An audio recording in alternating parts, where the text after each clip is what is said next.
Ito pala yung dating error niyan. Ayan. E6 at saka yan ta. Beep lang ng beep.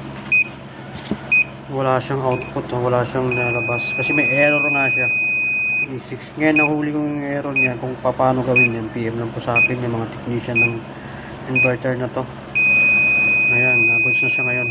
Goods na to siya. Kaso lang, binalik ko lang yung dating sira niyan. Para mapakita ko sa inyo yung dating error niyan. Ayan. Mga gusto mong pa-repair dyan, PM lang po. Inverter para yung iba-ibang brand. Mga ganyan, halos ganyan kasi nasisira ng mga ano. Kasi may nasisira yan dahil mali yung installation, mali yung pagkabit ng breaker, mali yung pagkabit ng ATS, maaaring ganun. Hindi tama. Ito na sabi niya sir, bigla lang doon shutdown to nung umuulan. Tapos gumana na siya. Ngayon, i-fix ko na yan. Binalik ko na dati sila para makikita nyo kung anong dati sira niyan. E6. Tanggalin ano ko muna. Subukan natin off muna. Tapos tanggalin natin yung error niyan. Tanggalin yung error niyan.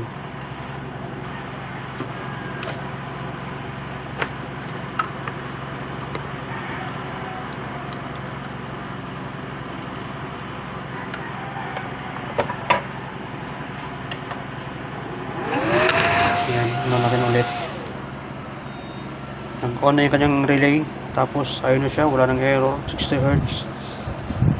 Yan 60 Hz, 230 volts, 36 ang kanyang temperature, 26 volts ang kanyang supply.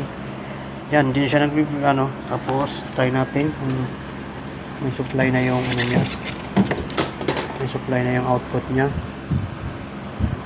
Ito ang output niyan. Ingat kasi ayan, meron na 230 to 28 volts. Ayan siya. Ayan, may nakalagay naman dito. Ayan, goods na yan. Pwede natin may padala yung mamaya o kay bukas. Palalambog na lang natin.